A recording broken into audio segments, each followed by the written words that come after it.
Quando uma pessoa se enferma e vai ao médico e ali na consulta o médico examina, pede laboratórios, faz todos os procedimentos e no final da consulta o médico passa alguns medicamentos para aquela pessoa e a prescrição é a seguinte: o doutor disse, olha senhor, olha senhora, você precisa voltar para casa e cumprir o tratamento de 10 dias.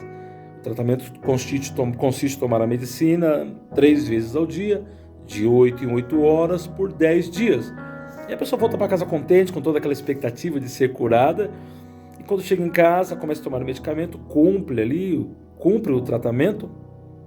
E já no 3º ou 4º dia a pessoa melhora, a febre já acalma, as dores já não causam tanta moléstia e já não causam tanto incômodo, e a pessoa diz, não, para que tomar esse medicamento 10 dias? Eu já melhorei, ao 3º dia eu já melhorei, o doutor estava equivocado, o medicamento é tão bom que eu já melhorei no 3º dia. E então é interessante porque nós chamamos isso de eficácia do tratamento. E tem um problema sério que acontece, porque se não cumpre a eficácia do tratamento de 10 dias, por exemplo, tem tratamentos que são de 7, de 3, de 10, de 15, de 20 dias, de acordo com o tratamento que o médico prescreveu, se a pessoa não cumpre de maneira correta, o medicamento, o tratamento não vai ter uma eficácia. Não vai ter eficácia. O problema não é do médico, o problema não é do medicamento. O problema é da falta de adesão. E, mais além disso, tem um outro problema acontecendo aí. Cria uma resistência aos antibióticos, ou seja, uma resistência bacteriana. O que significa? Que aquelas bactérias que estavam ali, elas estão sendo destruídas por aqueles antibióticos. Mas se não cumpre aquele programa completo que foi passado, aquelas bactérias, elas se tornam resistentes, elas se tornam mais fortes, mais resistentes. Então a pessoa parece que tem uma melhora, melhorou um pouco, ali passa alguns dias, pode ser, isso é muito comum, que a pessoa quando chegue mais um tempo mais para frente, pode ser que em 10 dias, ou 20 dias, ou 3 meses, a pessoa volte a se enfermar, com a mesma enfermidade, e ela volta a tomar o mesmo medicamento. É muito provável que aconteça que esse medicamento já não cumpra mais efeito nessa pessoa.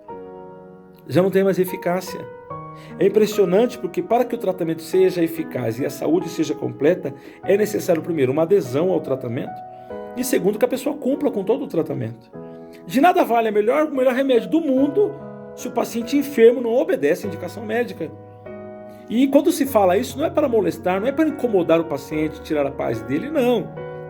É que significa que se não faz como a indicação médica está mandando, vai criar uma resistência aos antibióticos, uma resistência bacteriana. E as próximas vezes que essa pessoa se enferma, pode ser pior do que isso. A Bíblia ela é maravilhosa.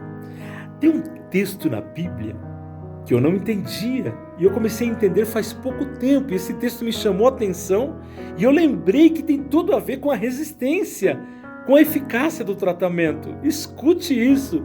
Que lindo esse texto bíblico! Está em São Mateus, capítulo 12, versículo 43. Diz assim o texto bíblico, São Mateus, capítulo 12, versículo 43.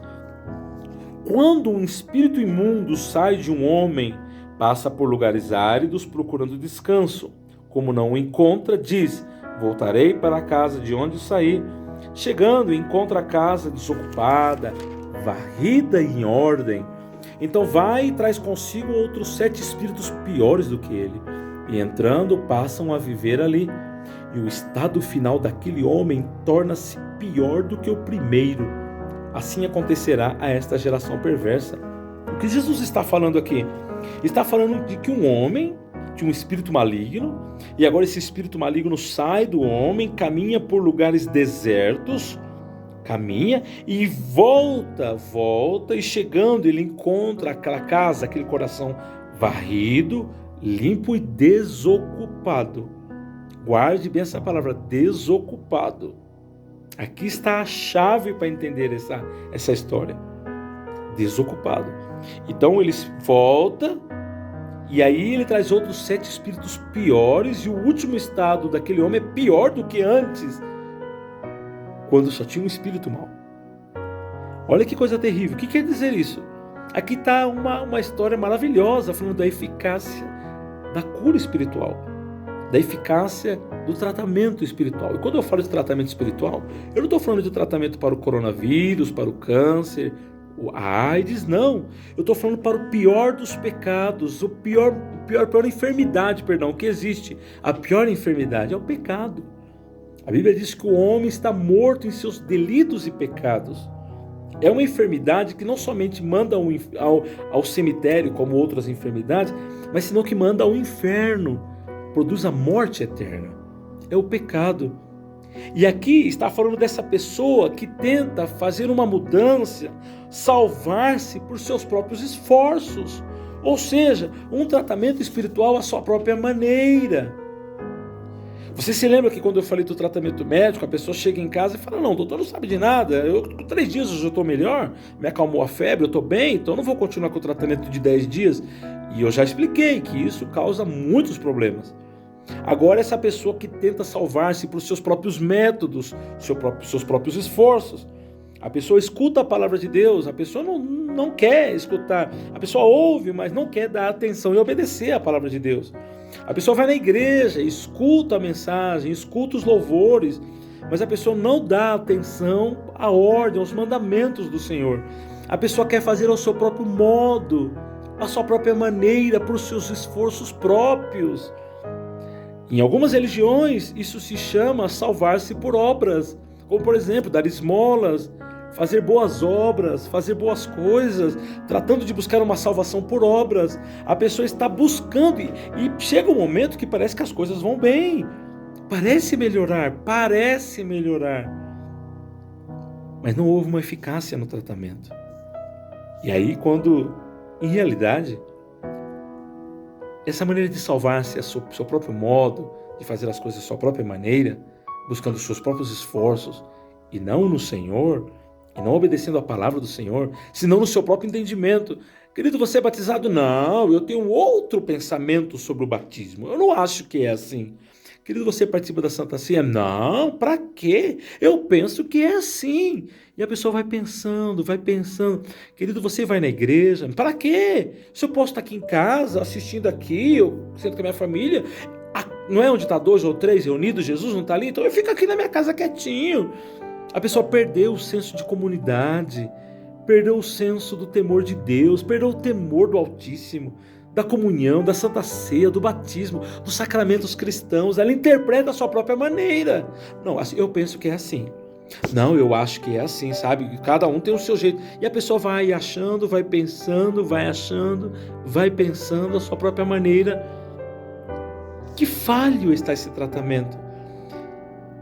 A menos de que haja uma conversão verdadeira e que esse espírito mau saia e de que o Espírito de Deus habite nessa pessoa, ocupe. Você lembra da palavra-chave que eu falei no começo? A casa estava desocupada. Eu li esse texto e não entendi. Eu falava, mas peraí, como é que a pessoa aceitou Jesus? Agora a pessoa está na igreja, está ali, está servindo a Deus. Então quer dizer que aquele espírito mau que saiu vai voltar, uma hora ou outra vai voltar. E mesmo que eu seja crente, eu vou ficar endemoniado? Não era assim, eu estava equivocado.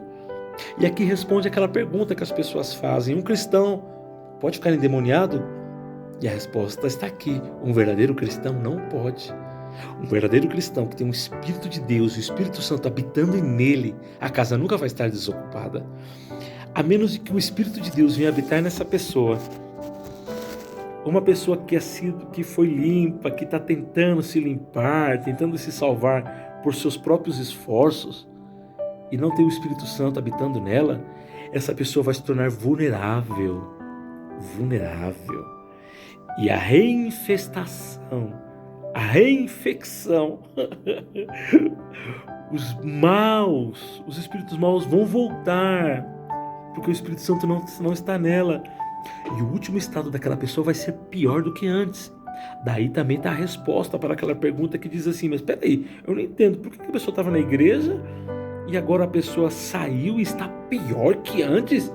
Estava na igreja, mas estava aqui, tudo bem, mas, ou seja, não era crente, tá?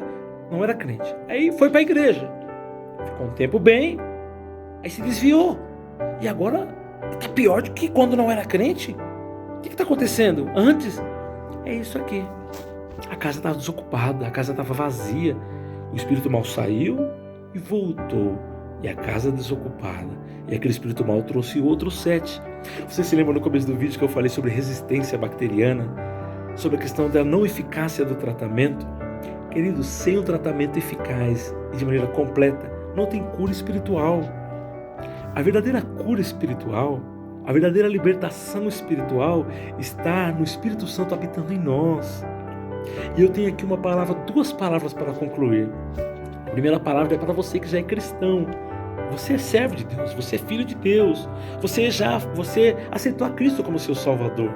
O Espírito Santo de Deus habita em você e você sabe disso, porque o Espírito de Deus testifica, confirma, testemunha com o nosso espírito de que somos filhos de Deus.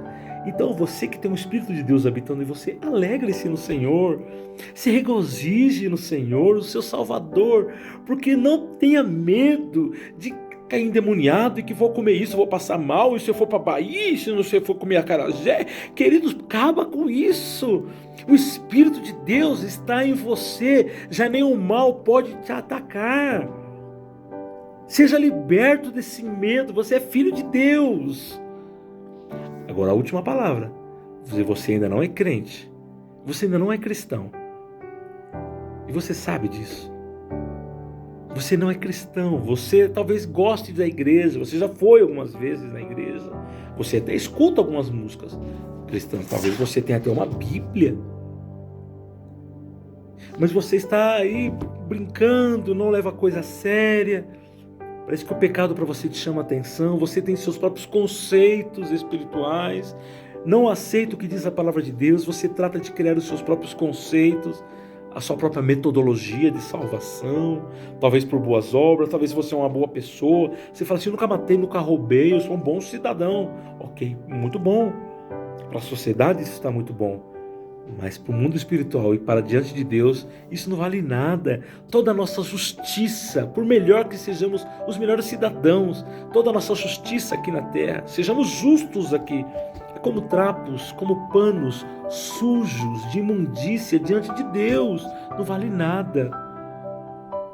Porque a nossa justiça não pode nos salvar.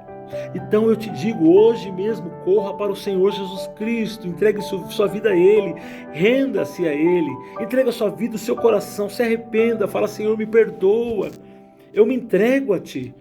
E então Deus vai te perdoar, Deus vai te restaurar. Clame para que o Espírito Santo de Deus venha habitar em você. E quando o espírito mau sair, o Espírito Santo de Deus habitará em você. E você será livre, você será preenchido, ocupado por esse Espírito maravilhoso de Deus. E o mal não terá mais senhorio sobre a sua vida. O pecado segue tocando a porta. A tentação vem cada dia. Mas a Bíblia diz que o pecado já não vai ser senhor de vocês. Vamos estar debaixo da influência, vamos estar debaixo de tentações? Vamos, mas o pecado já não vai nos dominar, não vai haver mais volta, não vai haver mais espíritos voltando.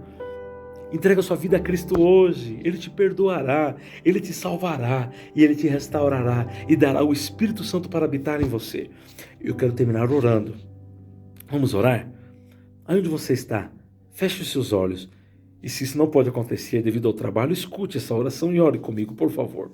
Deus, em o nome do Senhor Jesus Cristo, eu quero te dar graças por todos aqueles meus irmãos que têm o Espírito Santo habitando, Senhor, e neles.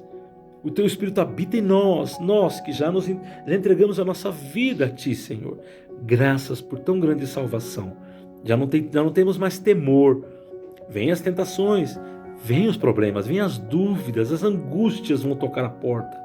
Mas o pecado já não vai ter mais domínio sobre nós. O pecado já não é mais o nosso Senhor. E também eu oro nesse momento por esse amigo, por essa pessoa que está escutando esse vídeo, esse áudio. E é nesse momento está brotando desse coração frutos de arrependimento. O Teu Espírito Santo está falando com essa pessoa agora que ela necessita arrepender-se, Senhor. Não por esforços próprios, não por boas obras, senão pela ação do Teu Espírito Santo. Toca essa vida agora, Senhor. Restaura, perdoa. Em o nome do Senhor Jesus, torna a dar vida, Senhor. E que o Teu Espírito Santo venha habitar nela, para a Tua glória.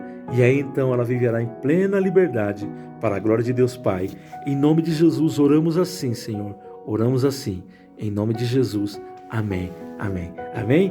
Que Deus te abençoe, seja salvo, seja cheio do Espírito Santo de Deus. Cumpra o tratamento completo. Cumpra o que está escrito aqui. Busque a Deus, ore, vá na igreja, leia a palavra. Aproxime-se de uma comunidade cristã de fé. Você vai ser fortalecido em nome de Jesus. Para a glória de Deus Pai. A paz. Missionário Samuel Silva, desde Bolívia. A paz. Tchau, tchau.